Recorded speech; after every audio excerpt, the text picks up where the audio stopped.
Okay, so for our final project, we decided to cover cyberbullying, their social issue. As you can see, I partnered up with both Paige and Dylan. As for what cyberbullying is, according to dictionary.com, cyberbullying is the use of electronic communication to bully a person. It is typically done by sending messages of an intimidating or threatening nature. As to who can be cyberbullied, everyone. Anyone who can access the internet is capable to be bullied online. But most of the bullying happens to children who are in school because of the need to fit in. It is easier to bully someone online because the repercussions are minimum. And over 18% of middle school students have reported being cyberbullied. Cyberbullying is difficult to come across because kids do not speak of it in fear of being bullied more. People who get bullied typically feel the backlash in school because that is where their peers are. And that's who normally bullies them and finds out they've been bullied and whatnot. This could cause the person fear of being at school or putting in the effort they used to in school, causing their grades to drop. In the photo, it shows some other effects or reactions of the impact of cyberbullying. It could be physical, in-person bullying, low self-esteem, health problems, as well as trying to skip school to avoid the peers. These effects are not 100% in everyone. It could be a couple effects, or there could be none at all. The quote we have on here says, "Victims of cyberbullies are often fearful of telling adults because they fear the bullying will become more harmful and intense." One of the hardest things to do is being able to stop bullying completely, because there are so many ways to hurt someone online, and with not knowing exactly who it is, you can't really stop them. There's a reason that cyberbullying is so important. And as a Christian citizen, it is our duty to help. This quote says, "Good Christians must come to see that any job can and should be done to the glory of God." As for our vocation at the current moment, for many of us, it is simply being a college student. What people tend to forget is that your vocation shows through everything you do and say. So when people post anything online and say whatever they want, what they put up affects how people view them in their vocation. This is very important because college students struggle with certain factors such as stress and anxiety simply about classes and shouldn't have to worry about being bullied online. As for the current state of cyberbullying, as cyberbullying has become more prevalent in today's society, there have been many steps to try and limit what happens. The Cyber Safety Act was passed in 2018 to improve the Home Security Act that was put into place in 2002. What this act does is it added cybersecurity to the Bill of Rights. Schools have also taken part in helping by limiting access to things on their internet, thus stopping kids from seeing or saying inappropriate things while accessing the internet at school. These things are a great step in the right direction, but there is much more that can be done and things that are done to get around it. With the internet access at school being restricted, kids can easily use things such as their cellular data or even get an app that lets them get around these restrictions. Even with schools' efforts to stop kids, there can still be things that happen outside of school. Here's what is available for people to help. There are many different organizations that help stop and prevent future bullying. There is stopbullying.gov and many more sites that are available to access. These sites are staffed by many volunteers who work day and night to help anyone who is being bullied.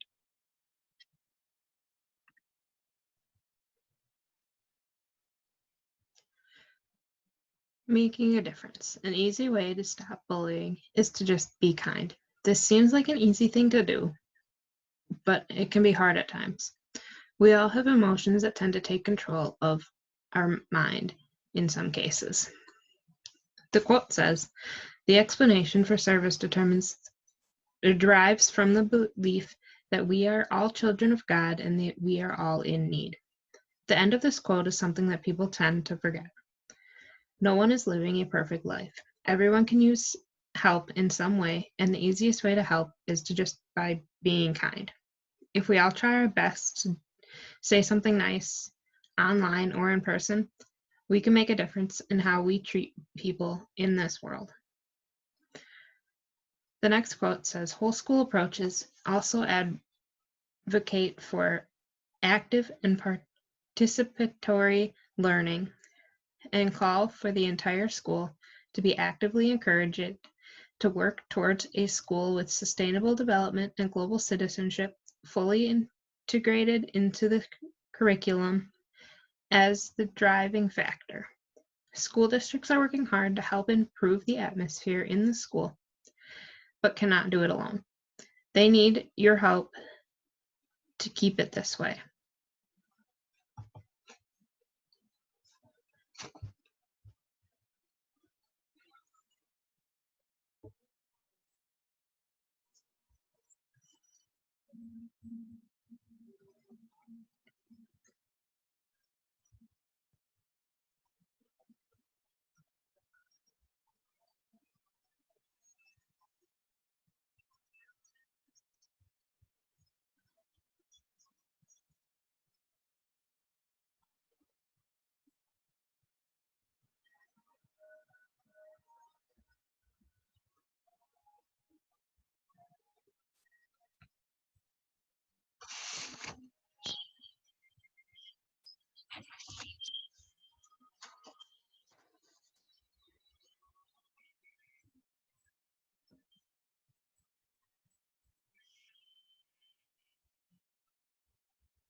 So I chose this video because, well, I came across it while looking up research for this, and I just thought that it made a really good case for what cyberbullying is, how it spreads, and how you can stop it. This video was actually made in 2013, and I think it still is a great image today on how it affects kids in school and um, And it shows how a couple small words could be helpful in this case. In conclusion, it basically just be careful on what you say online, because whatever you put out there will be there forever, and that it spreads fast. What doesn't hurt you might hurt someone else. It's that we are all different in our own ways, and what something might be a little joke to you might be something that completely hurts somebody else. And this is our works cited page.